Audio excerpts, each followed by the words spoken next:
বরিশালবাসী তোমরা গর্বিত, কারণ শহীদ আল্লামা সাঈদী মাটির সন্তান।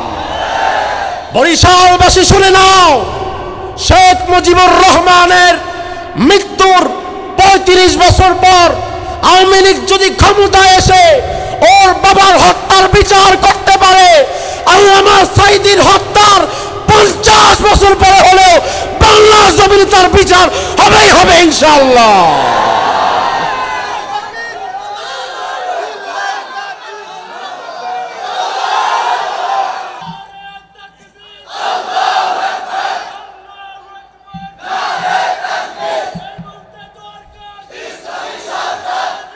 রাসূল কয় শুধু আগুন না, বাইনা দহরই জাহান্নাম, একেবারে জাহান্নামের মাঝ বরাবর দিয়ে ব্রিজটাকে নিয়ে যাওয়া হয়েছে। তার মানে আপনি যদি জান্নাতে যেতে চান, পুরা জাহান্নামটাকে ওভারটেক কইরা যাওয়া লাগবে। রাসূল আরো বললেন, সাহাবীরা শোনো, ব্রিজটা কেমন হবে? আদাক্কু মিনাশ শারাহ আহাদ্দু মিনাস সাইফ। ওই ব্রিজটি হবে, মাথার যেই কালো কালো চুল তুমি দেখতে পাও, ওই ব্রিজটা এই চুলের চাইতেও বেশি চিকন হবে, আর তলোয়ারের চাইতেও বেশি ধারালো হবে।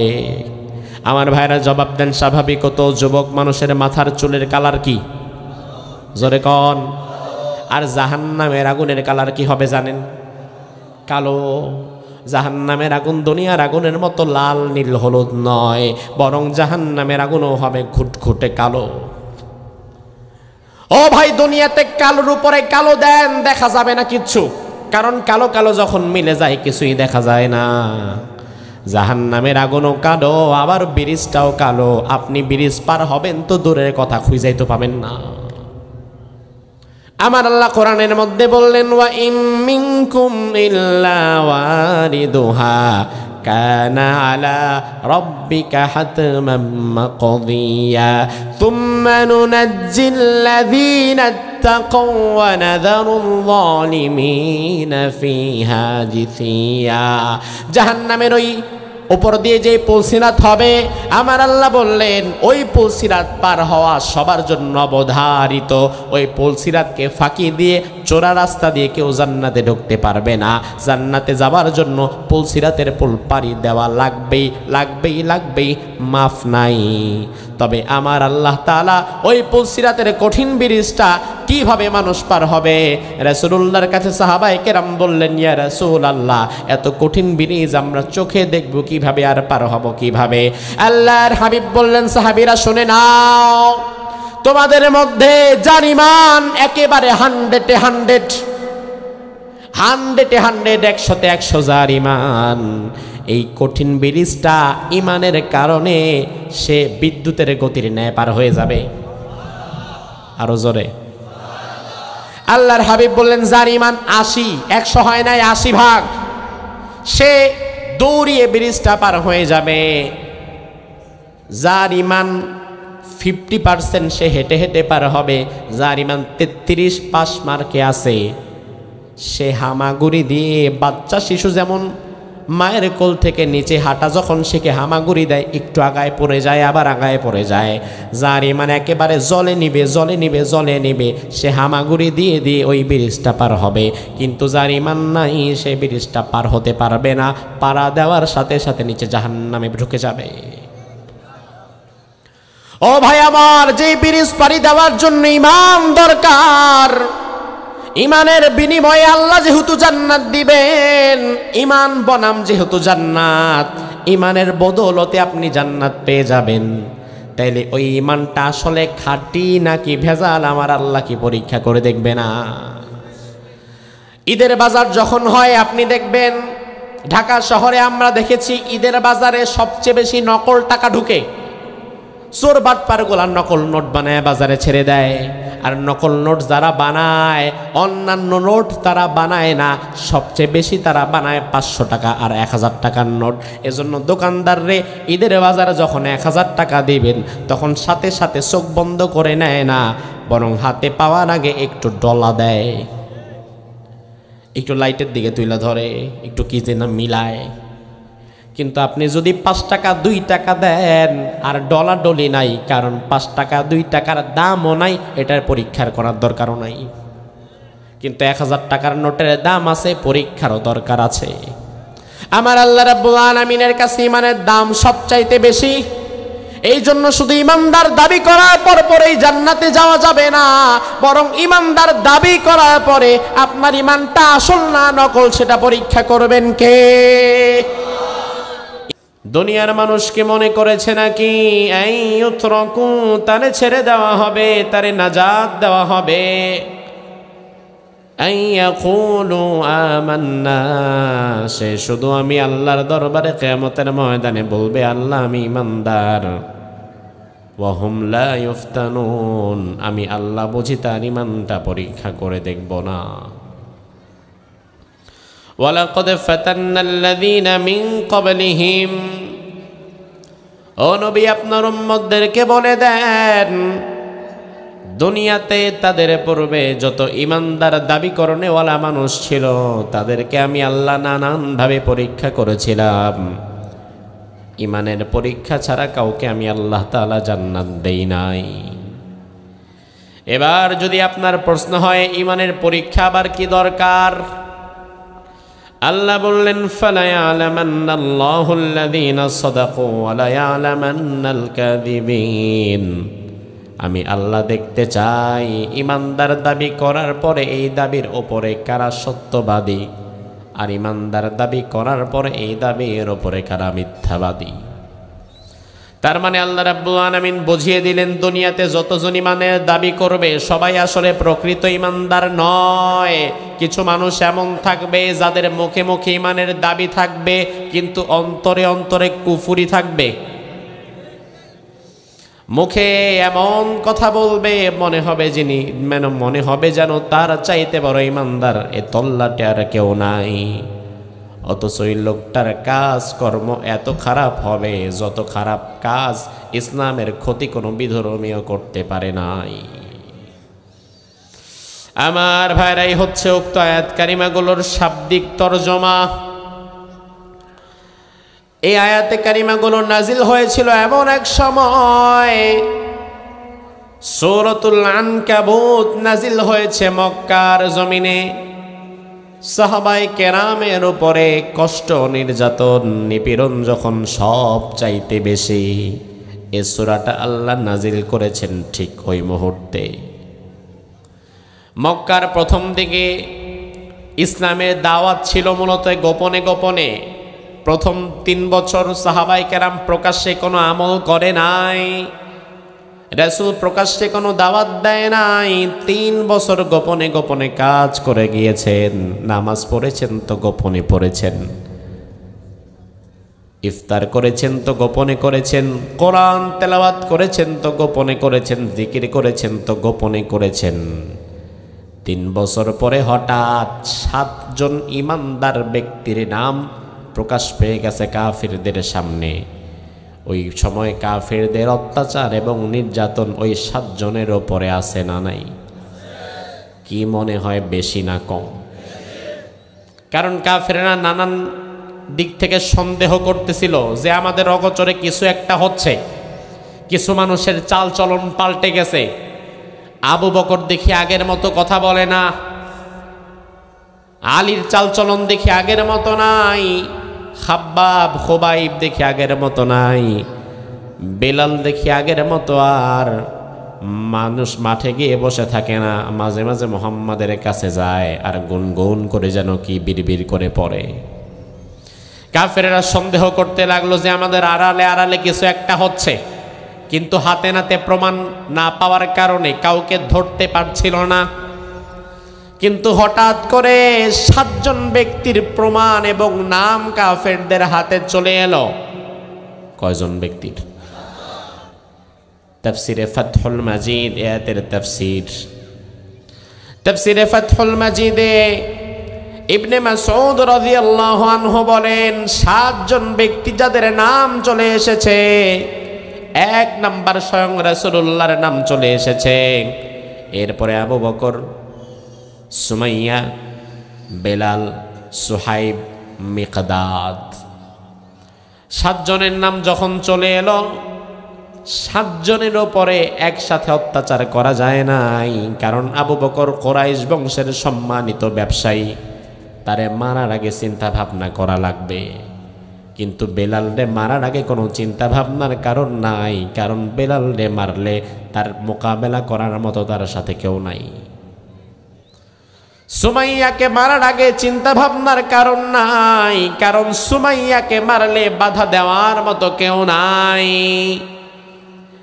এজন্য আয়াতের তাফসিরে ফাতহুল মাজিদে এই ঘটনাটা এসেছে, যখন সাতজনের নাম কাফেরদের হাতে চলে এলো, এবার কাফেররা সাতজনকে একের সাথে না ধরতে পেরে ওইদিকে বেলালকে পেটাচ্ছে, এইদিকে সুমাইয়াকে পেটাচ্ছে। সুমাইয়া রাদিয়াল্লাহু আনহা ইসলামের প্রথম নারী শাহীদ। ইসলামের জন্য প্রথম জীবন দিলেন একজন নারী, নাম সুমাইয়া। কি নাম? এই নামের বহু মানুষ আমাদের সমাজে আছে না নাই?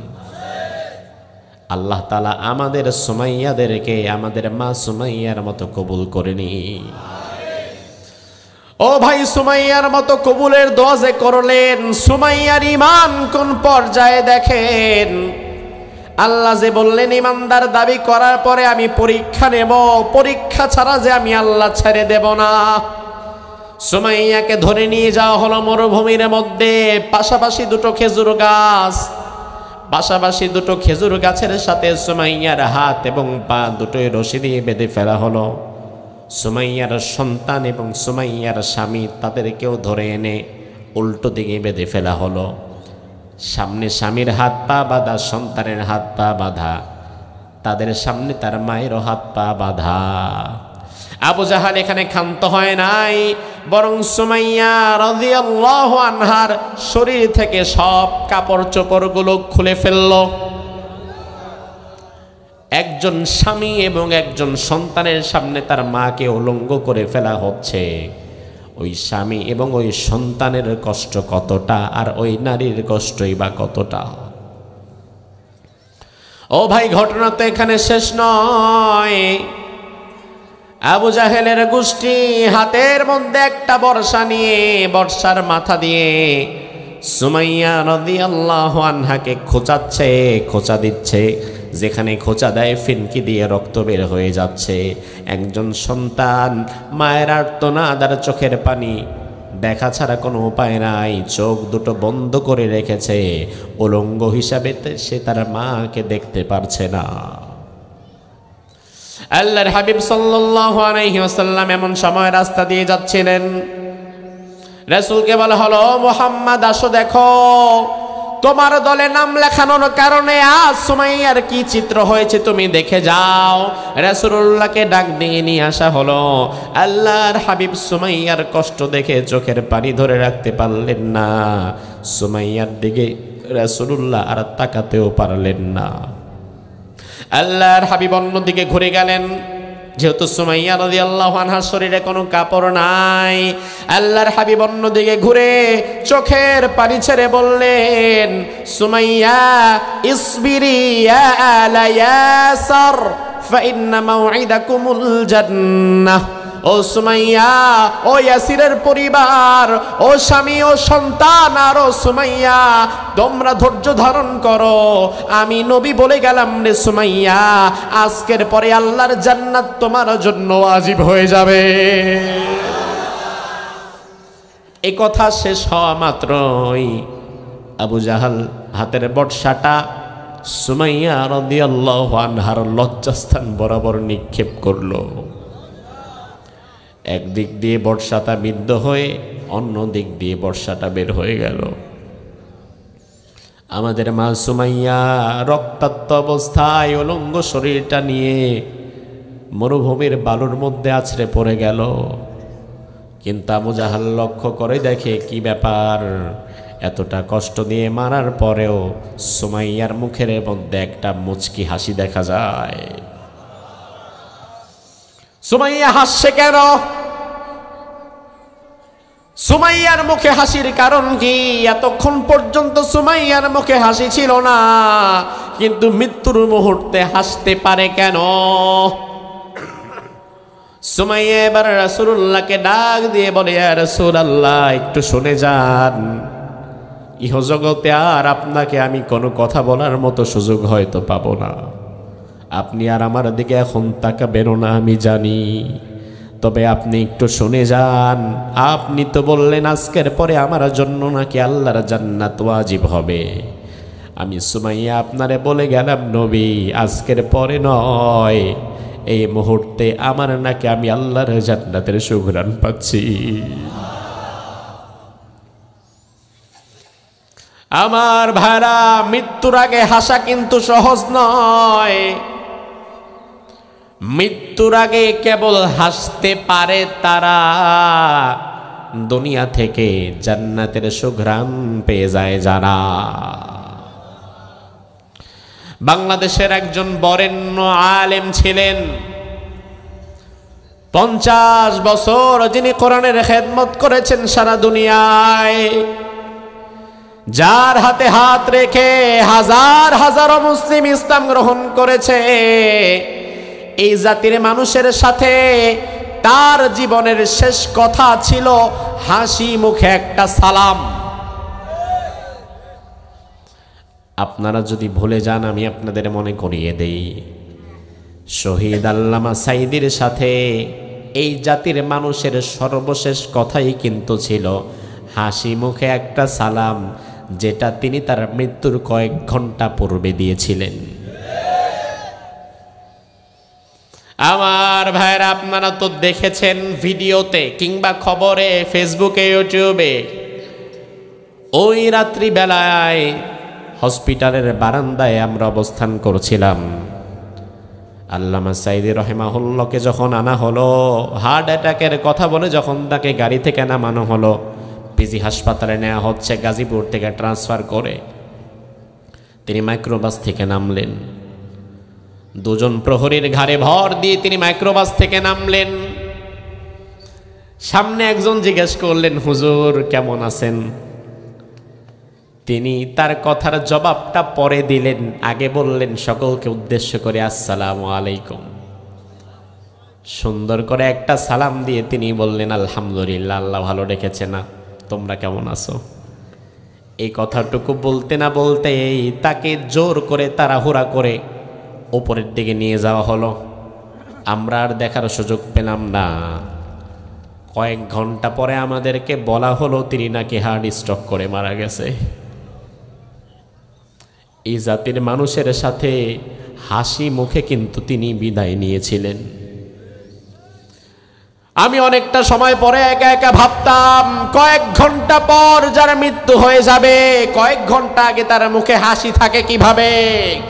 অথচ 13টা বছর কারারুদ্ধ আমাকে করে রেখেছো, আমার পরিবার আমার সাথে নাই, শীতের দিনে আমার শীতের কষ্ট করা লাগে। এত কষ্টে থাকার পরেও মৃত্যুর আগে শুধুমাত্র হাসতে পারে তারা, আল্লাহর দুনিয়া থেকে জান্নাতের সুঘ্রাণ পেয়ে যায় যারা। তবে আমার ভাইয়েরা, যা আল হাক্কু ওয়া যাহাকাল, সত্য যখন আসে মিথ্যা তখন আর দাঁড়াতে পারে না। মিথ্যার কালো আধার আর পর্দা টেনে আমাদেরকে, মিথ্যার আধার দিয়ে আমাদেরকে মিথ্যা সংবাদের মধ্যে ডুবিয়ে রাখা হয়েছিল। সুস্থ সবল মানুষকে ধরে এনে মেডিকেল কিলিং ঘটিয়ে আমাদেরকে বলা হলো তিনি হার্ট স্ট্রোক করে মারা গেছে। কিন্তু আমরা বিশ্বস্ত হাজারো সূত্রে পরে জানতে পেরেছি হার্ট স্ট্রোক করে তিনি মারা যায় নাই, তাকে হত্যা করা হয়েছে। ঠিক কিনা? শহীদ আল্লামা সাঈদী রাহিমাহুল্লাহ, তার মৃত্যুটা স্বাভাবিক ছিল বলে আমাদের মনে হয় না, অবশ্যই তাকে হত্যা করা হয়েছে। ঠিক কিনা? আমি আজ বরিশালের এই জমিন থেকে আপনাদের বলতে চাই, বরিশালবাসী তোমরা গর্বিত, কারণ শহীদ আল্লামা সাঈদী মাটির সন্তান। বরিশালবাসী শুনে নাও, শেখ মুজিবুর রহমানের মৃত্যুর 35 বছর পর আওয়ামী লীগ যদি ক্ষমতায় এসে ওর বাবার হত্যার বিচার করতে পারে, আল্লামা সাঈদীর হত্যার 50 বছর পরে হলেও আল্লাহ জমিনে তার বিচার হবেই হবে ইনশাআল্লাহ।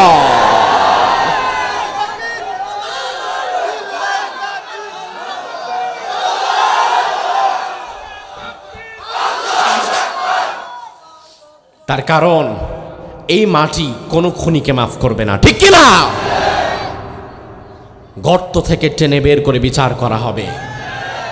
কারণ আল্লামা সাইদি গোটা দুনিয়ার সম্পদ, 13 বছর যদি তিনি ভেতরে না থেকে বাহিরে থাকতেন, আমার বিশ্বাস আরো কয়েক হাজার মানুষ তো ইসলাম গ্রহণ করত। তোমরা কত ক্ষতি করেছ, দেশের ক্ষতি করেছ, মানুষের ক্ষতি করেছ, তোমরা ইসলামের ক্ষতি করেছ, তোমরা মুসলমানের দুশমন। আমার ভাইরা, আসলে এখানে এমন শত শত মানুষ আছে যারা জীবনে সাইদি সাহেবকে সরাসরি একবার দেখেও নাই, আছে না নাই? কিন্তু তার জন্য জীবন দেওয়ার মতো প্রস্তুতি রাখে। এই ভালোবাসা কি টাকা দিয়ে পাওয়া যাবে? এটা ঈমানের ভালোবাসা, ঠিক কিনা? এটা ঈমানের ভালোবাসা। তিনি আমাদেরকে ভালোবাসতেন, আমরাও তাকে ভালোবাসি কোরআনের জন্য। আল্লাহ তাআলা তুমি তোমার গোলামের কবরটাকে জান্নাতের বাগান বানায় দাও।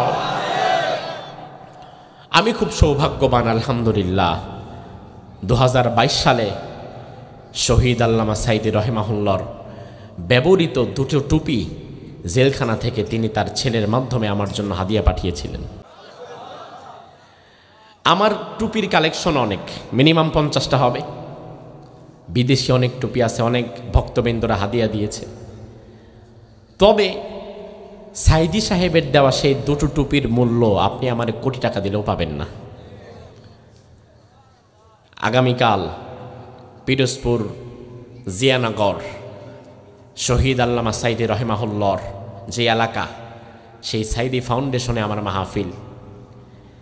সাইদি সাহেবের ছেলে আমাকে বললেন, ভাই এই মাহফিলটাতে অন্তত আপনি আব্বার দেওয়া টুপিটা পরে আসবেন। এই যে এই টুপিটাই, আমি এই টুপিটা স্বাভাবিকত কোনো মাহফিলে পরি না, তার কারণ পরলে তো শেষ হয়ে যাবে একদিন। মানে খুব যখন মন চায় একটু পরে আবার রেখে দেই। তো মাসুদ সাইদি ভাই বললেন এটা পরে আসবেন। তো এটা নিয়ে এসেছি যেহেতু, এজন্য ভাবলাম আজকে আপনাদের এখানে একটু পড়ি। আলহামদুলিল্লাহ বলবেন না? আমার ভাইরা লক্ষ্য করেন, ঈমানের পরীক্ষায় তিনি কোনোদিন পিছু হটেন নাই। কঠিন ইস্পাত দৃঢ় কঠিনভাবে তিনি দাঁড়িয়েছিলেন। বাহিরে হুঙ্কার গর্জন তর্জন দেওয়া সহজ, মাইকটা পাওয়ার পরে হুঙ্কার গর্জন তর্জন সবাই দিতে পারে। এটা কতটা ঈমানের পরিচয় বহন করে আমার জানা নাই। কিন্তু কেউ যদি চূড়ান্ত কষ্ট এবং বিপদের মধ্যে পড়ে মৃত্যুর মুখোমুখি দাঁড়িয়ে ঈমানের ওপরে যদি অবিচল থাকতে পারে, তাহলে বুঝে নিতে হবে তার ঈমানটা আসলেই সলিড ঈমান। কারণ আমরা এমন হাজারো আলেম ওলামাকে দেখেছি যারা ঈমানের পরীক্ষায় উত্তীর্ণ হতে পারে নাই।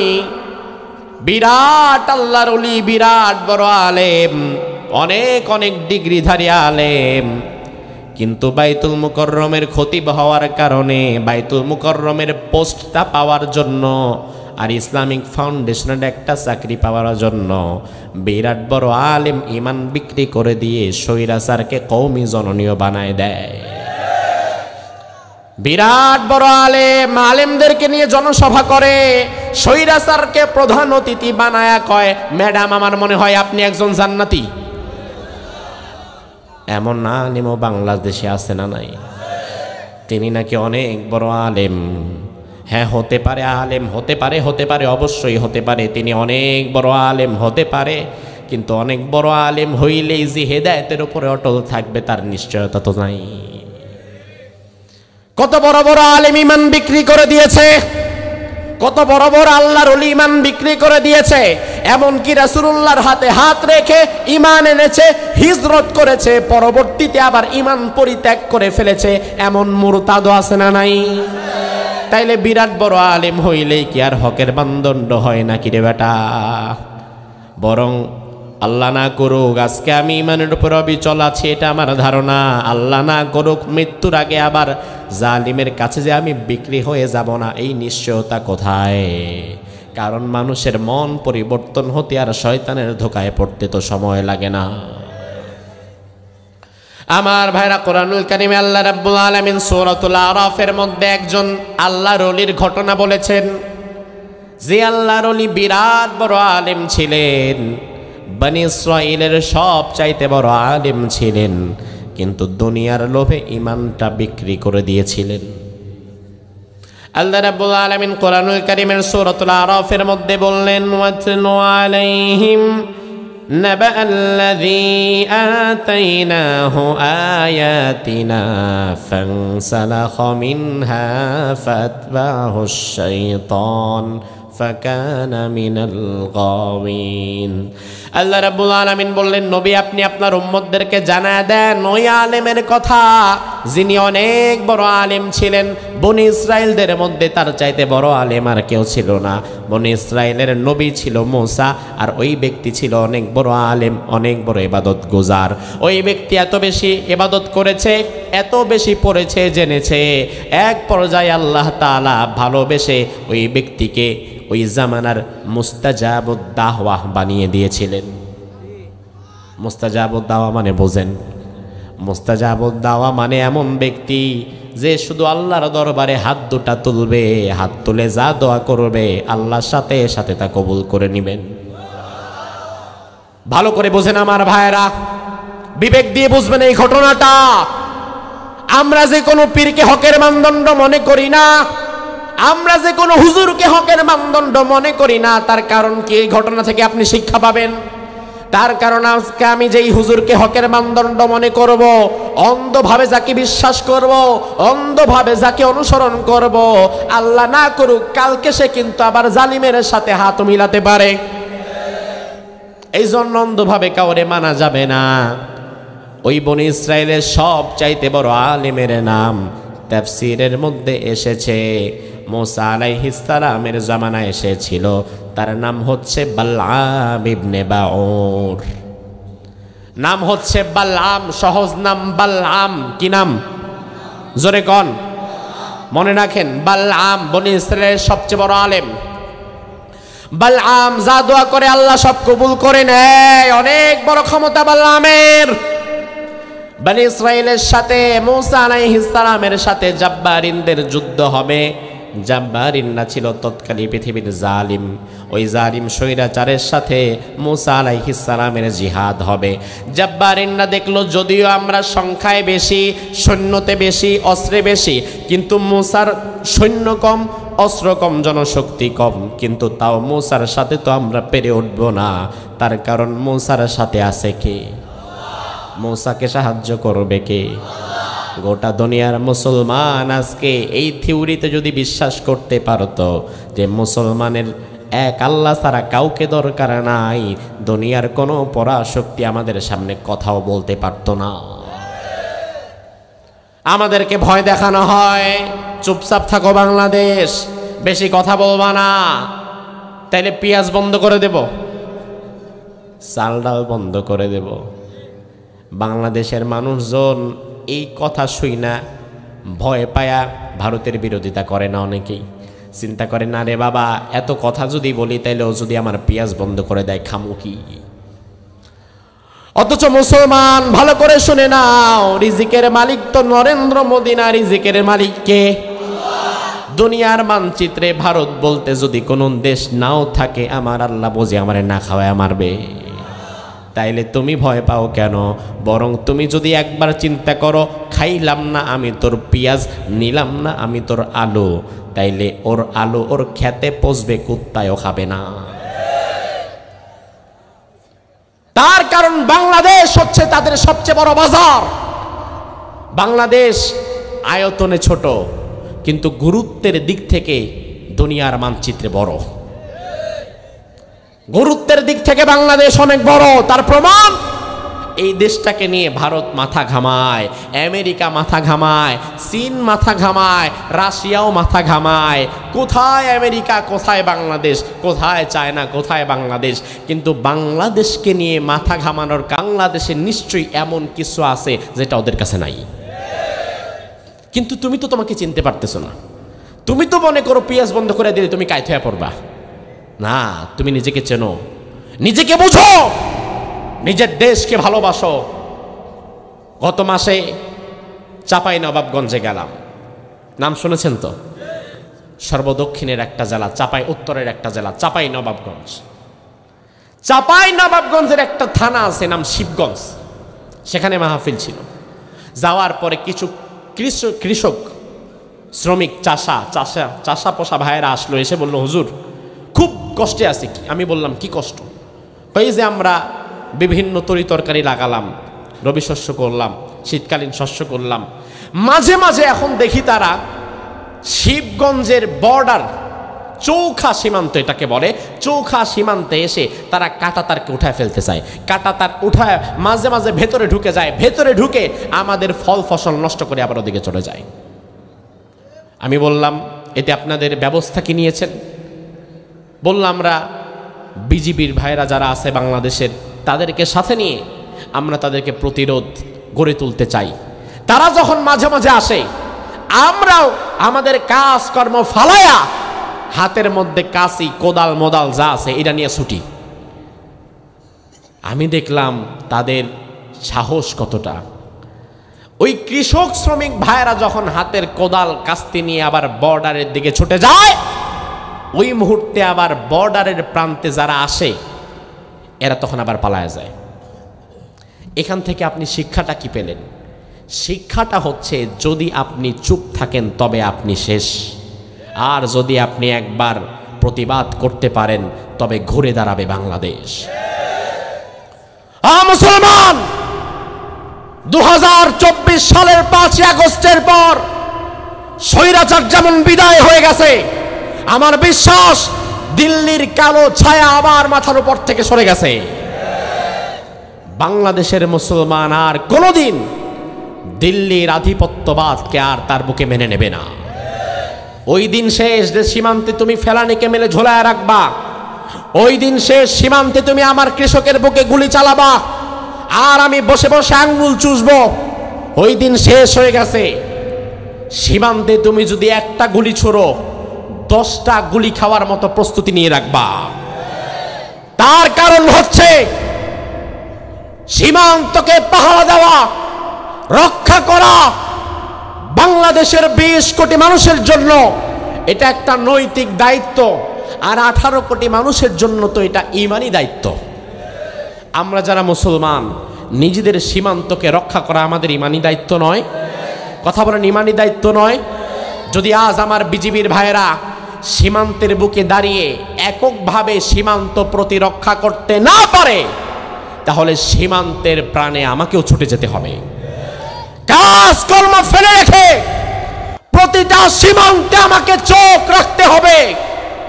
ওই মুশরিকরা যদি আজ নমরুদের ভূমিকায় বাংলাদেশের সীমান্তে প্রবেশ করতে চায়, ইব্রাহিমের সন্তানেরা নমরুদকে ঠেকাবার জন্য প্রস্তুত থাকতে হবে। ওই মুশরিকরা যদি আজ ফেরাউনের ভূমিকায় বাংলাদেশে প্রবেশ করতে চায়, মূসার ভূমিকায় আমাদেরকে দাঁড়িয়ে যেতে হবে। ওই মুশরিকরা যদি আজ আবু জেহেলের ভূমিকায় বাংলাদেশে প্রবেশ করতে চায়, খালিদ বিন ওয়ালিদের উত্তরসূরিরা ওদের 20 দাঁতগুলো ভেঙে যাওয়ার জন্য প্রস্তুত থাকতে হবে।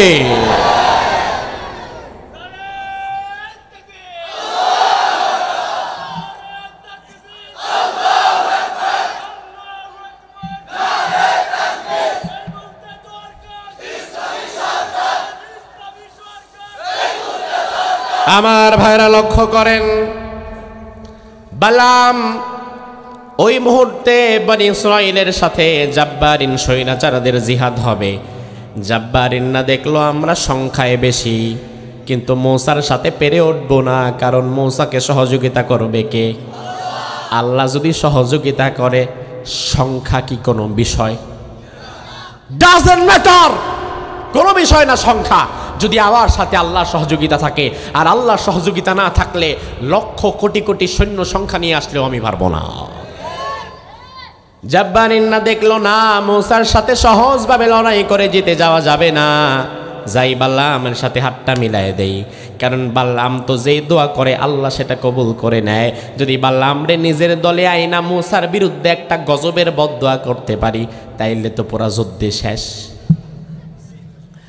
আমার ভাইরা বাল্লামের কাছে এবার তারা এলো, এসে বলে, ও বাল্লাম, একজনের জন্য একটু বদদোয়া করা লাগবে। বাল্লাম কয়, আমি বদদোয়া টদদোয়া করি না, কারে শোনো করা লাগবে। বাল্লাম বলল, কার জন্য করব? তারা বলে, মুসার বিরুদ্ধে করবা, আল্লাহ যেন মুসারে গজব দিয়ে ধ্বংস করে দেয় আর আমাদেরকে জিতায়া দেয়। নাউজুবিল্লাহ বলেন না। মুসা কার নবী? শুধু কি নবী? ওয়া কাল্লামাল্লাহু মুসা। আরে মুসা তো এমন নবী যে সরাসরি কার সাথে কথা বলে? মুসার সাথে তো হট লিঙ্ক আছে, ডাইরেক্ট কথা কয় আল্লাহর সাথে। তুমি তার উপরে গজব ফেলার জন্য দোয়া করতে চাও? বাল্লাম বলে, অসম্ভব, আল্লাহর নবী, তার বিরুদ্ধে বদদোয়া করা যাবেই তো না। এবার ওই দুষ্ট লোকেরা বলল, বাল্লাম, জানি তুমি এমনি এমনি দোয়া করবা না, শুকনা কথায় যেমন চিরা ভিজবে না, তোমার মুখ থেকে এমনি এমনি বদদোয়া বের করা যাবে না। এই জন্য বাহিরে দেখো একটা উট নিয়ে আসছি, উট বোঝাই স্বর্ণ মুদ্রা নিয়ে আসছি, তুমি যদি একবার বদদোয়া করো সব তোমার দিয়ে দেব। বাল্লাম উটের দিকে তাকায় দেখে, সর্বনাশ, উট বোঝাই তো দেখি স্বর্ণ মুদ্রা, সারা জীবন পানি পড়া দিয়া তাবিজ দিয়া তো এত টাকা কামাইতে পারবো না। এখন তাড়াতাড়ি দেখি সুযোগটা কাজে লাগাই, যা আছে কপালে দেখা যাবে সকালে, আগে খেলা শেষ করি। এবার বাল্লাম বলে, ঠিক আছে, যাও, স্বর্ণ মুদ্রাগুলা দিয়া যাও, কাজ হয়ে যাবে। কারণ আমি দোয়াটা যখন তখন করি না, দোয়াটা করি আমি শেষ রাতে তাহাজ্জুদের সময়, তাহাজ্জুদটা পইরা তারপরে। আজকেও তাহাজ্জুদের নামাজটা পড়ে এরপরে মুসার বিরুদ্ধে গজবের দোয়া করব। কত বড় আল্লাহর ওলি, আকাম করার আগে আবার তাহাজ্জুদও পড়ে। বাল্লামের মতো আমরাও আমাদের দেশে কিছু আল্লাহর ওলি পেয়েছিলাম সৌভাগ্যক্রমে। চোর, দুর্নীতিবাজ, হাইজাকার, হত্যাকারী, ধর্ষণকারী সব গুনাহ মোনা কইরা আবার মানুষের সামনে আইসা কয়, হুজুররা আমাদেরকে কি বোঝায়, আমরা কি নামাজ কম পড়ি নাকি? 70-80 রাকাত তো প্রতি রাতে আমি নিজেই পড়ি। নারায়ণগঞ্জের এক বাটপার কয় 70-80 রাকাত আমি নিজে পড়ি। তাহলে আমার নেত্রী কত পরে বুঝা নাও। নেত্রীর ঘরে গেলে তসবিহ আর যায় নামাজ ছাড়া কিচ্ছু পাবা না, অথচ পোলাপান যায় দেখে বড় বড় বোতল। ও ভাইরা আমার, আকাম কুকাম করে আবার নামাজও পড়ে এমন কিছু মানুষ কিন্তু আসলে দেশে আছে। আসলে ওই মানুষগুলো নামাজ বুঝে নাই, কারণ আমার আল্লাহ বলেছেন, ইন্নাস সালাতা তানহা আনিল ফাহশাই ওয়াল মুনকার। যার নামাজ কবুল হয় ওই নামাজ তাকে অন্যায় অশ্লীল কাজ থেকে ফিরায় রাখে। কিন্তু তুমি নামাজও পড়লা, চুরিও করলা, নামাজও পড়লা, দুর্নীতিও করলা, নামাজও পড়লা, ডাকাতিও করলা, 70 রাকাত পড়ো আর 71-এর চেতনায় 71 রাকাতই পড়ো না কেন? বোঝে নিবা তোমার নামাজ আল্লাহর দরবারে কবুল হয় নাই। বললাম এবার তাহাজ্জুদটা পড়ে নিছে। তাহাজ্জুদ পড়ে এবার আল্লাহর দরবারে হাত তুলে বলে, আল্লাহ, মুসার উপরে তুমি লানত দাও, মুসারে ধ্বংস করে দাও, আর যেই জাব্বারিন আমার দরবারে এসেছে ওই জাব্বারিনদেরকে তুমি জিতায়া দাও।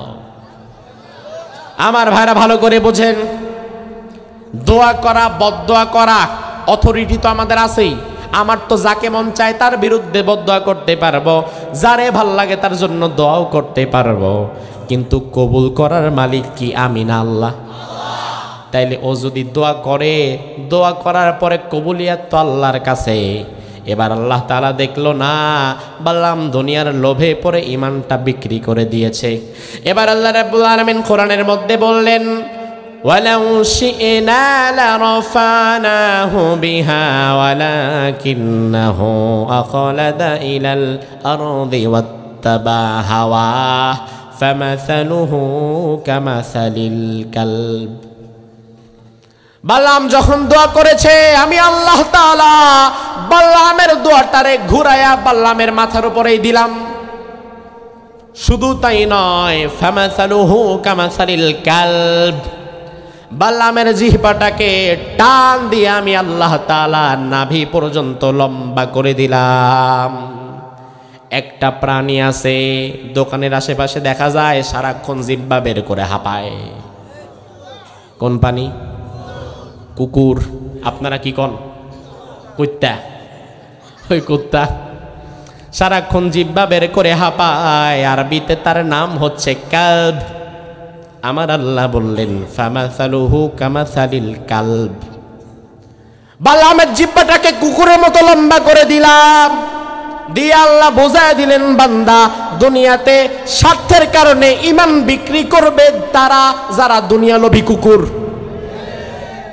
দুনিয়া লোভী কুকুর যারা হবে তাদের জিহ্বাটা আল্লাহ লম্বা করে দিবে। এবার আমার ভাইয়েরা লক্ষ্য করেন, আমাদের সমাজে নির্বাচনের সময় কিন্তু কিছু হুজুর এমন পাওয়া যায় মসজিদের মধ্যে বসে সাক্ষাৎ হারামখোর জালিমের জন্য দোয়া করে দেয়। বাল্লামের ঘটনা তো তুমি চোখে দেখো নাই, এটা ইতিহাস, হাজার বছর আগের ইতিহাস, সেটা আল্লাহ আমাদেরকে শোনাচ্ছে।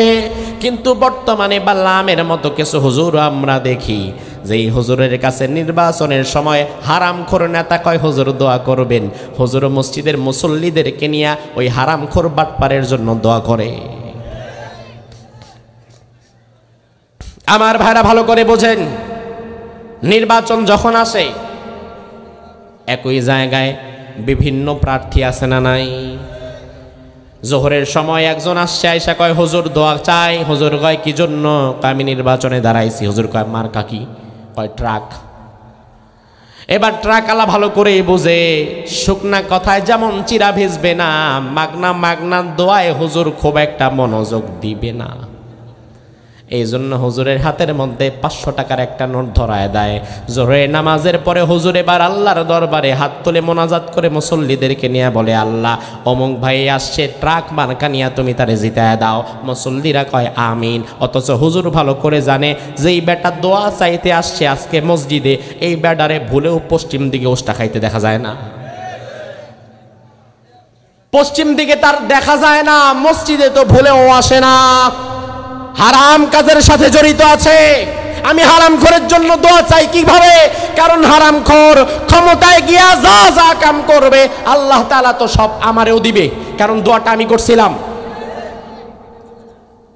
এবার আসরের সময় আর একজন আইসা কয় হুজুর দোয়া করেন, আমিও নির্বাচনে দাঁড়াইছি। হুজুর কয় মার্কা কি? কয় বাস। হুজুর হাতটা পেতে রাখে, আস্তে করে 1000 টাকা ধরায় দেয়। এবার হুজুর আসরের পরে কয় আল্লাহ তুমি বাসের জিতায় দাও। অথচ বাস ট্রাক যে একটু পরে সংঘর্ষ হবে হুজুর জানে না। মাগরিবের সময় আরেকজন আসে, হুজুর আমার জন্য দোয়া করেন, আমিও দাঁড়াইছি। হুজুর কয় মার্কা কি? আম। আল্লাহ হুজুর আল্লাহ তুমি আমেরে জিতায় দাও। আমালা হুজুরে 2000 দেয়া যায়। এসার সময় আরেকজন আইসা কয় হুজুর আমার জন্য দোয়া করেন। হুজুর কয় মার্কা কি? কয় জাম। হুজুরে দেয় 2-2500। হুজুর কয় আল্লাহ জামেরে জিতায় দাও। আল্লাহ কয় কিরে বান্দা, দাঁড়াইছে না হয় 4-5 জন, কিন্তু জিতবে তো একজন, তুই তো দোয়া করলি সবার লিগা, তাহলে জিতবেটাকে? হুজুরও ভালো করেই জানে যা কামানোর এই সুযোগে কামাই লই। আমার ইমাম সাহেবেরা বিভিন্ন জায়গায় আওয়াজ উঠে, ইমামদের দাম নাই, মান নাই, মর্যাদা নাই। ইমামদের দাম নাই, মর্যাদা নাই কেন? তার কারণ তুমি তো ইমাম আবু হানিফার মতো হতে পারো নাই। তুমি তো হয়ে গেছে দুনিয়া লোভী ইমাম, যে 500 টাকার জন্য হারামখোরের নাম ধরে আল্লাহর দরবারে দোয়া করো। বরং তুমি যদি আবু হানিফার মতো ব্যক্তিত্ব সম্পন্ন ইমাম হতা, প্রয়োজনে জীবন চলে যাবে, ইমান যাবে না, তাইলে এই সমাজে তোমার দামও থাকতো। ইমাম আছে, আবু হানিফা কই? তুমিও ইমাম, ইমামে আবু হানিফাও ইমাম। ইমানের পরীক্ষা কত কঠিন দেখেন। আল্লাহ যে বললেন হাসিবান নাস, মানুষ মনে করেছে আইয়ুতরাকু আইয়াকুনু আমান্না ওয়া হুম লা ইফতানুন, ইমানদার দাবি করলেই বুঝি সেলসালায়া বেহেশতে চলে যাবে, এত সোজা না। ইমানের পরীক্ষা যুগে যুগে সবাইকেই দেওয়া লেগেছে। নবীদের দেওয়া লেগেছে, নবীদের পরে সাহাবীদের দেওয়া লেগেছে, তাবেঈদের দেওয়া লেগেছে, তাবেঈদের দেওয়া লেগেছে। এই পথে যারাই আছে ইমানের পরীক্ষা তাদের উপরে আছে না নাই? আমাদের ভারতীয় উপমহাদেশে সব চাইতে মানুষ বেশি যেই মাযহাবকে অনুসরণ করে এই মাযহাবের নাম হচ্ছে হানাফি মাযহাব। কি মাযহাব? কি মাযহাব? আমাদের মাযহাবের ইমামের নাম কি? ইমামে আজম আবু হানিফা রাহিমাহুল্লাহ। ইমামে আজম আবু হানিফার মৃত্যুর ইতিহাস অনেকে জানেন না। আমাদের ইমামে আজম আবু হানিফা রোগে সুখে মরে নাই। ইমামে আজম আবু হানিফা ক্যান্সার হয়ে মরে নাই, আলসার হয়ে মরে নাই, গ্যাস্ট্রিক হয়ে মরে নাই, বরং ইমামে আজম আবু হানিফা শাহাদাতের মর্যাদা নসিব করেছে। আল্লাহু আকবার। খালি তো আবু হানিফার মতো তুমি নামাজটাই পড়লা, আবু হানিফা নিচে হাত বাঁধছে তুমি নিচে হাত বাঁধলা, আবু হানিফা আস্তে আমিন কইছে তুমি আস্তে আমিন কইলা। আবু হানিফার মতো শুধু নামাজ পড়লেই হবে না, বরং আবু হানিফারে যদি ইমাম মানো তাইলে আবু হানিফার মতো জীবন দেওয়ার মানসিকতাও লাগবে। হ্যাঁ, আমি হানাফি মাযহাবের অনুসারী, কত সস্তা কথা। আরে বেটা, অনুসারী হইলে তুই শুধু নামাজের মধ্যে হবি কেন? অনুসারী হইলে ইমামকে পুরা জীবনে ফলো কর। ইমামে আজম আবু হানিফা রাহিমাহুল্লাহ ওই যুগের জালিম যিনি ছিলেন, ইমামে আজম আবু হানিফাকে প্রস্তাব দেওয়া হলো, ও ইমাম, আপনি আমাদের রাজ্যের প্রধান বিচারপতি হবেন। প্রধান বিচারপতি বানাবার জন্য ইমামে আজম আবু হানিফাকে প্রস্তাব দেওয়া হলো। ইমামে আজম আবু হানিফা রাহিমাহুল্লাহ তিনি সরাসরি বাদশাকে বললেন, বাদশাহ, প্রধান বিচারপতি অনেক বড় পদ, আমি হতে চাই না, আমি হতে পারবো না। এরপরেও যদি আমার একান্ত হওয়াই লাগে তাইলে বিচার ফায়সালা যেটা আমি করব সেটা কি কোরআন হাদিস মতো করব না আপনার মন মতো করব? বাদশাহ কয়, আমার রাজ্যে আমার মন মতো বিচার ফায়সালা হবে। ইমামে আজম আবু হানিফা বলে, না না, আমি যদি বিচারপতি হই তাহলে বিচার ফায়সালা করব কোরআন হাদিস দিয়া। আমার ভাইরা, জালিম বাদশাহ বলল, না, এটা হবে না, তোমার বিচারপতি হওয়া লাগবে, ফায়সালাও আমার মন মতো হওয়া লাগবে। ইমামে আজম আবু হানিফা বলে, অসম্ভব, আমি পারবো না। ইমামে আজম আবু হানিফাকে ধরে নিয়ে যাওয়া হলো। পারবে না মানে জেলের মধ্যে দাও। প্রধান বিচারপতির অফার ছুঁড়ে ফেলতে পারে, ইমান বিক্রি করতে পারে না। অবশেষে ইমামে আজম আবু হানিফাকে জেলের মধ্যে রাখা হলো। প্রচণ্ড মারা হতো, দিনে রাতে সমানে তাকে পেটানো হতো, কিন্তু ইমামে আজম আবু হানিফা তার সিদ্ধান্ত থেকে সরে না। কারণ আমি মুসলমান, আমি যদি বিচারপতি হই কোনোদিন বিচারালয়ে যাই, আমি ফায়সালা মানুষের তৈরি করা মতবাদ দিয়ে কেন দিব? আমি মুসলমান, আমি যদি বিচারপতি হতে পারি তাইলে আমার ফায়সালা হবে কোরআন হাদিস দিয়া। কোরআন হাদিস দিয়ে যদি কোনো অঞ্চলে ফায়সালা করা হয়, কোনো রাষ্ট্রে কোনো সমাজে যদি কোরআনের বিচার ব্যবস্থা কায়েম হয়ে যায়, ওই রাজ্যে অন্যায় অবিচার অত্যাচার জুলুম আর খুঁজে পাওয়া যায় না। ওই রাজ্যে বৈষম্য খুঁজে পাওয়া যায় না। বৈষম্যের বিরুদ্ধে আওয়াজ উঠেছে, আমরা বৈষম্য মুক্ত বাংলাদেশ চাই। বৈষম্যের বিরুদ্ধে আন্দোলন করতে করতে করতে করতেই কিন্তু 24 সালের 5ই আগস্ট সংগঠিত হয়েছে। ইস্যু কিন্তু ছিল একটা, সেটা বৈষম্য। বৈষম্য দূর করা লাগবে। অথচ আমার ভাইয়েরা, 5ই আগস্টের পর আজ ফেব্রুয়ারির 3 তারিখ হয়ে গেছে, এই দিনগুলোর মধ্যে কিন্তু বৈষম্য আসলে দূর হয় নাই। সংস্কার চাই, সংস্কার চাই বলে আপনারা মুখে ফেনা তোলে নাম। দুনিয়াতে যেমন আমাদের ব্রিজ কালভার্ট থাকে, ব্রিজ থাকে উপরে, নিচে থাকে পানি। আর রাসূল বললেন, জান্নাতে যাওয়ার আগে যেই ব্রিজটা থাকবে, যেটারে আপনারা পুলসিরাত বলে চিনেন, ওই ব্রিজটার নিচে কোনো পানি না, ওই ব্রিজটার নিচে থাকবে দাও দাও করে প্রজ্বলিত আগুন। দুনিয়াতে আগুনের উপরে প্রতিষ্ঠিত এমন কোনো ব্রিজ নাই, সব ব্রিজের নিচে দুনিয়াতে পানি, কিন্তু একমাত্র জান্নাতে যাওয়ার ব্রিজের আগে আছে একটা নিচে। জান্নাতে যাওয়ার যে ব্রিজ, ওই ব্রিজের নিচে আস্ত আগুন। রাসূল কয়, শুধু আগুন না, বাইনা দহরই জাহান্নাম, একেবারে জাহান্নামের মাঝ বরাবর দিয়ে ব্রিজটাকে নিয়ে যাওয়া হয়েছে। তার মানে আপনি যদি জান্নাতে যেতে চান, পুরা জাহান্নামটাকে ওভারটেক কইরা যাওয়া লাগবে।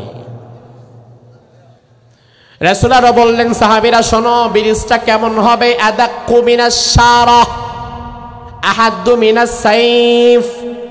ওই ব্রিজটি হবে, মাথার যেই কালো কালো চুল তুমি দেখতে পাও, ওই ব্রিজটা এই চুলের চাইতেও বেশি চিকন হবে, আর তলোয়ারের চাইতেও বেশি ধারালো হবে। আমার ভাইরা জবাব দেন, স্বাভাবিকত যুবক মানুষের মাথার চুলের কালার কি? জোরে কন। আর জাহান্নামের আগুনের কালার কি হবে জানেন? কালো।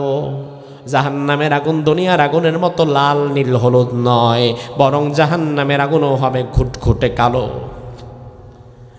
ও ভাই, দুনিয়াতে কালোর উপরে কালো দেন, দেখা যাবে না কিচ্ছু, কারণ কালো কালো যখন মিলে যায় কিছুই দেখা যায় না। জাহান্নামের আগুনও কালো, আবার ব্রিজটাও কালো। আপনি ব্রিজ পার হবেন তো দূরের কথা, খুঁজেই তো পাবেন না।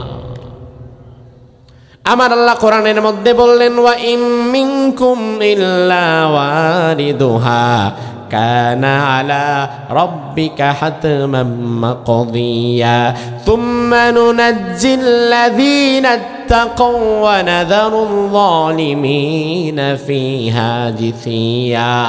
জাহান্নামের ওই উপর দিয়ে যে পুলসিরাত হবে, আমার আল্লাহ বললেন ওই পুলসিরাত পার হওয়া সবার জন্য অবধারিত। ওই পুলসিরাতকে ফাঁকি দিয়ে চোরা রাস্তা দিয়ে কেউ জান্নাতে ঢুকতে পারবে না। জান্নাতে যাবার জন্য পুলসিরাতের পুল পাড়ি দেওয়া লাগবেই লাগবেই লাগবেই, মাফ নাই। তবে আমার আল্লাহ তাআলা ওই পুলসিরাতের কঠিন ব্রিজটা কিভাবে মানুষ পার হবে? রাসূলুল্লাহর কাছে সাহাবায়ে কেরাম বললেন, ইয়া রাসূলুল্লাহ, এত কঠিন ব্রিজ আমরা চোখে দেখব কিভাবে, আর পার হব কিভাবে? আল্লাহর হাবিব বললেন, সাহাবীরা শুনে নাও, তোমাদের মধ্যে যার ঈমান একেবারে 100 100 100 যার ঈমান, এই কঠিন ব্রিজটা ঈমানের কারণে সে বিদ্যুতের গতির ন্যায় পার হয়ে যাবে। আরো জোরে। আল্লাহর হাবিব বললেন, যার ঈমান 80, 100 হয় নাই, 80 ভাগ, সে দৌড়িয়ে ব্রিজটা পার হয়ে যাবে। যার ঈমান 50% সে হেঁটে হেঁটে পার হবে। যার ঈমান 33 পাস মার্কে আছে, সে হামাগুড়ি দিয়ে, বাচ্চা শিশু যেমন মায়ের কোল থেকে নিচে হাঁটা যখন শিখে হামাগুড়ি দেয়, একটু আগায় পড়ে যায়, আবার আগায় পড়ে যায়। যার ঈমান একেবারে জলে নিবে জলে নিবে জলে নিবে, সে হামাগুড়ি দিয়ে দিয়ে ওই ব্রিজটা পার হবে। কিন্তু যার ঈমান নাই, সে ব্রিজটা পার হতে পারবে না, পাড়া দেওয়ার সাথে সাথে নিচে জাহান্নামে ঢুকে যাবে। ও ভাই আমার, যে ব্রিজ পাড়ি দেওয়ার জন্য ঈমান দরকার, ঈমানের বিনিময়ে আল্লাহ যেহেতু জান্নাত দিবেন, ঈমান বনাম যেহেতু জান্নাত, ঈমানের বদৌলতে আপনি জান্নাত পেয়ে যাবেন, তাইলে ওই ঈমানটা আসলে খাঁটি নাকি ভেজাল আমার আল্লাহ কি পরীক্ষা করে দেখবে না?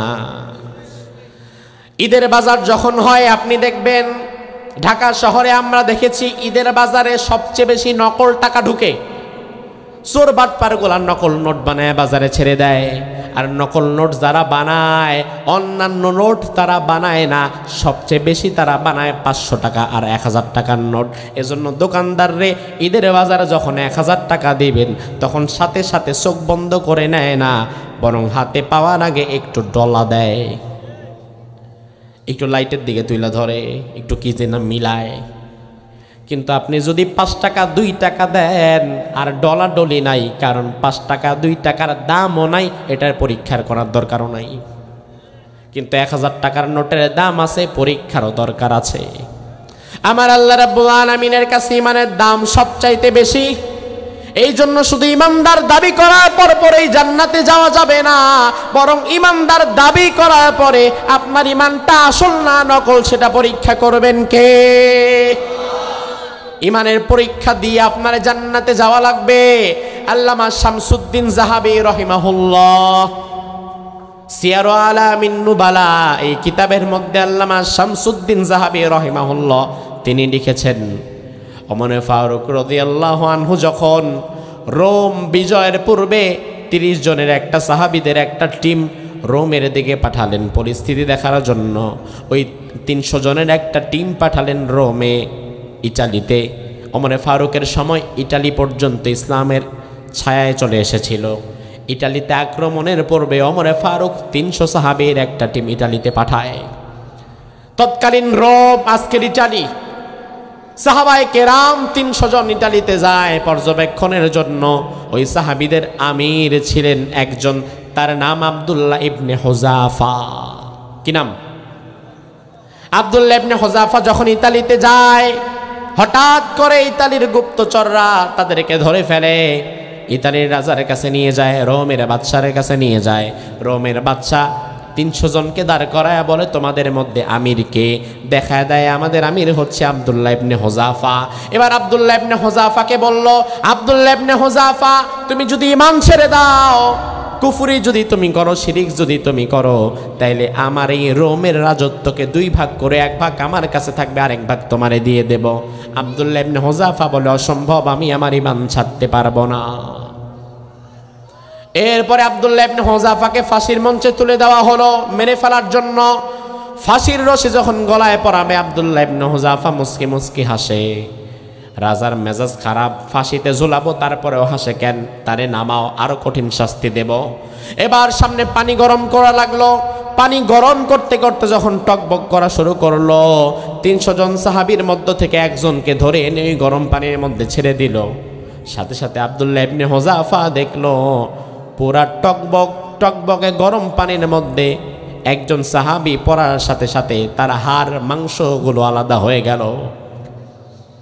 আব্দুল্লাহ ইবনে হুযাফা, এবার রাজা বলে, আব্দুল্লাহ ইবনে হুযাফা, তুমি যদি ঈমান না ছাড়ো, তোমারও এখানে ফেলবো। আব্দুল্লাহ ইবনে হুযাফা বলে, কোনো সমস্যা নাই, ঈমান ছাড়তে পারবো না, লাগলে গরম পানিতে ফেলে দাও। এবার আব্দুল্লাহ ইবনে হুযাফাকে ধরা হলো, গরম পানির কাছে নিয়ে যাওয়া হলো, ধাক্কা দিয়ে ফেলে দিবে। এমন সময় আব্দুল্লাহ ইবনে হুযাফা কাঁদছে, তার দাড়ি ভিজে ভিজে চোখের পানি পড়ছে। রাজা মনে করলো, যাক, আমি সফল হয়ে গেছি, মৃত্যুর ভয় তার ভেতরে ঢুকাই দিতে পারছি, এখন মনে হয় সে ঈমানটা ছেড়ে দিতে রাজি হবে। রাজা কয়, কি ব্যাপার, এখন ঈমান ছেড়ে দিতে পারবা? বলে, অসম্ভব। রাজা বলে, তাইলে কাঁদো কেন, চোখে পানি কেন? আব্দুল্লাহ ইবনে হুযাফা বলে, শোনো, গরম পানিতে পড়ার মধ্যে এখন আমার চিন্তায় আসলো, আল্লাহ, তুমি তো আমারে মাত্র একটা জীবন দিয়েছো, একটা জীবন আমি তোমার পথে আজকে ব্যয় করে দিব। তুমি যদি আমারে 100 জীবন দিতা, 100 জীবন এইভাবে তোমার পথে দেওয়ার জন্য আমি রাজি হয়ে যেতাম। এটা ঈমান। জান চলে যাবে, জীবন চলে যাবে, ব্যবসা বাণিজ্য, চাকরি বাকরি সব চলে যাবে, কিন্তু ঈমান যেতে পারে? ঈমান যেতে পারে? আমি আপনাদেরকে 1500 বছর আগের সুমাইয়ার ঘটনা শুনিয়েছিলাম, যাকে ঈমানের কারণে উলঙ্গ করে বর্ষা নিক্ষেপ করে মেরে ফেলা হয়েছিল। আজও পৃথিবীর বিভিন্ন জায়গায় সুমাইয়ার মতো ঈমানের জন্য পরীক্ষা দিচ্ছে এমনও আমাদের কিছু বোন আছে না নাই? আমেরিকার কুখ্যাত কারাগারে আজ 17 বছর ধরে বন্দী আছে মুসলিম উম্মার একজন বোন। নাম কি জানেন? ডক্টর আফিয়া সিদ্দিকী। 17 বছর যাবত আজ আমেরিকার কুখ্যাত কারাগারে বন্দী আছে আমাদের একজন বোন। তিনি একজন হাফেজা, তার বুকে 30 পারা কোরআন আছে। শুধুমাত্র দিন প্রচারের কারণে, ইসলামের সত্যটা তুলে ধরার কারণে আজ 17টা বছর আমেরিকার কুখ্যাত কারাগারে তাকে আটকে রাখা হয়েছে। ডক্টর আফিয়া সিদ্দিকীর সাথে গত বছর তার বোন একবার সাক্ষাৎ করতে পেরেছে।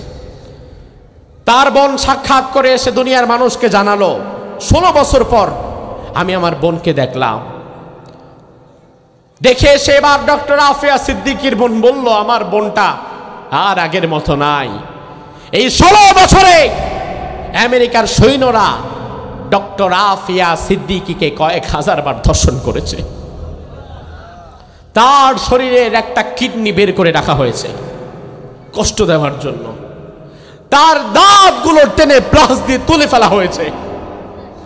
ডক্টর আফিয়া সিদ্দিকীর সামনে কোরআনে কারিমের পৃষ্ঠাগুলো ছিঁড়ে ছিঁড়ে ফেলা হয়েছে। তাকে বলা হয়েছে, যদি মুক্তি পেতে চাও তাহলে কোরআনে কারিমের পৃষ্ঠার উপরে পাড়া দিয়ে হেঁটে যাও, তোমার মুক্তি দিয়ে দেব।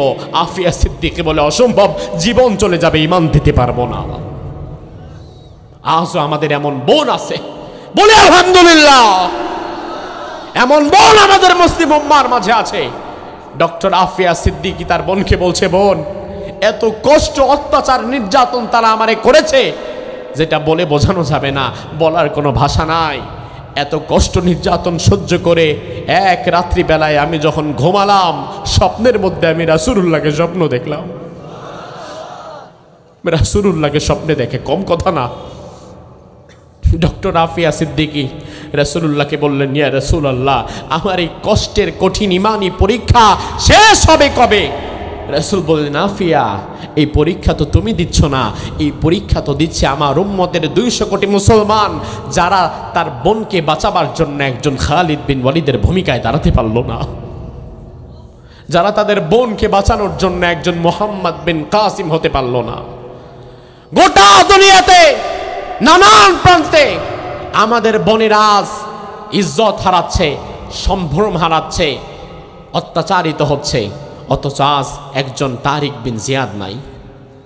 অথচ এক সময় স্পেনের মাটিতে যখন রাজা ছিল, রাজা রডারিক, গুটি কয়েক মুসলমানের বসবাস ছিল সেখানে। স্পেনের খ্রিস্টান রাজা রডারিক একজন মুসলিম নারীর উপরে জুলুম করে। ওই মুসলিম নারী স্পেন থেকে আরবের গভর্নর মুসা বিন নুসাইরের কাছে একটা চিঠি লিখে ওই স্পেনের মুসলিম নারী বলে, ও আরবের গভর্নর মুসা বিন নুসাইর, আমরা স্পেনে আছি, স্পেনে আমাদের বসবাস, তুমি থাকো আরবে, তোমাকে জীবনে আমি দেখি নাই, তুমি আমারে দেখো নাই, তবে আমি তোমার একজন বোন বলছি, ইমানের কারণে স্পেনে আমাকে আজকে লাঞ্ছিত হতে হয়েছে। যদি আমার কান্নার আওয়াজ তোমার কর্ণকুহরে পৌঁছে যায়, তাহলে আমাকে বাঁচাবার জন্য তুমি ব্যবস্থা গ্রহণ করো। আরবের গভর্নর মুসা বিন নুসাইর সেনাপতি তারিক বিন জিয়াদকে বলল, এই তারিক বিন জিয়াদ, সৈন্য রেডি করো, আর বসে থাকা যাবে না, স্পেনের উপর আক্রমণ করতে হবে। একজন নারীর সম্ভ্রম, একজন নারীর ইজ্জত হেফাজতের জন্য এক সময় মুসলমান পৃথিবীর পরাশক্তির সাথে টক্কর দেওয়ার সাহস রাখত। তারিক বিন জিয়াদ সৈন্যদেরকে নিয়ে আরব সাগর পাড়ি দিয়ে ডিঙ্গি নৌকায় চড়ে স্পেনের মাটিতে নামছে। এবার সৈন্যদেরকে পারে ওঠায় একজনকে বলল, যাও, আমি যে নৌকায় চড়ে এসেছি, আমার নৌকার নিচে তেল রাখা আছে, তেলগুলা বের করে যত নৌযান আমাদের আছে সব নৌযানগুলো জ্বালায় পড়া শেষ করে দাও। যেই কথা সেই কাজ, সব নৌযানগুলো জ্বালিয়ে পুড়িয়ে শেষ করে দেওয়া হলো। এবার তারিক বিন জিয়াদ সৈন্যদের সামনে বলল, আইয়ুহাল ইখওয়ান, ও ভাইরা, আইনাল মাফার, পালাবা কোথায়? পালাবার তো জায়গা নাই। চিন্তা করতে পারো, আমরা সংখ্যায় কম, স্পেনের পরাশক্তির সাথে আমরা লড়াই করব, এই চিন্তা থেকে শয়তান কাউরে ধোঁকা দিতে পারে, সে আবার পালায় আরবে চলে যাওয়ার ধান্দা করতে পারে। ধান্দার জায়গা বন্ধ করে দিছি, পেছনে ফেরার মতো জায়গা নাই, এখন শুধু তোমার সামনের দিকে আগাতে হবে। এবার সৈন্যরা বলল, হাসবুনাল্লাহু ওয়া নি'মাল মাওলা ওয়া নি'মাল, আমরা আপনার হাতে হাত রেখে ওয়াদা করলাম, স্পেনের ভূমিতে আমরা কালিমার পতাকা উড়িয়ে ছাড়ব। সৈন্যরা যখন ঐক্যবদ্ধ হয়ে সামনে এগিয়ে গেল, যুদ্ধ করা লাগে নাই, রাজা রডারিক রাজ্য ফেলে জীবন বাঁচাবার জন্য পেছন দিক থেকে স্পেন ছেড়ে পালায় চলে গেছে। সুবহানাল্লাহ বলবেন না? গোটা স্পেন মুসলমান তৎকালীন সময় শাসন করেছিল 800 বছর। কত বছর? কত বছর? অমুসলিম উম্মার যুবক, স্পেন মুসলমান 800 বছর শাসন করেছে। গোটা স্পেন দখল করার পেছনে কারণ ছিল একজন মুসলিম নারীর ইজ্জত। ওই ইজ্জতের দাম দেওয়ার জন্য 800 বছর স্পেন মুসলমানদের হাতে ছিল। আজ তোমাদের মাঝে একজন তারিক বিন জিয়াদ হতে পারে না, আজ তোমাদের মাঝে একজন মুহাম্মদ বিন কাসিম হতে পারে না। আজ মুসলিম উম্মার যুবকেরা যদি মুহাম্মদ বিন কাসিমের মতো দাঁড়িয়ে যায়, তারিক বিন জিয়াদের মতো দাঁড়িয়ে যায়, গোটা দুনিয়ার কোনো পরাশক্তি আমাদের সামনে দাঁড়াতে পারবে? আমি আজ এই জনতাকে সামনে নিয়ে, কোরআন সামনে নিয়ে সর্বশেষ নসিহা আমি আমার যুবকদেরকে করতে চাই। যুব সমাজ, আগামীর বাংলাদেশে দিন কায়েমের জন্য তোমাকে হয়ে যেতে হবে মুহাম্মদ বিন কাসিম। আগামীর বাংলাদেশে দিন প্রতিষ্ঠার জন্য তোমাকে হয়ে যেতে হবে তারিক বিন জিয়াদ। আগামীর বাংলাদেশে দিন কায়েমের জন্য তোমারে হয়ে যেতে হবে খালিদ বিন ওয়ালিদ। খালিদ বিন ওয়ালিদের উত্তরসূরিরা জান মাল দিয়ে আল্লাহ জমিন দিন কায়েমের জন্য কারা রাজি আছো? দুই হাত তুলে আল্লাহর দেখা।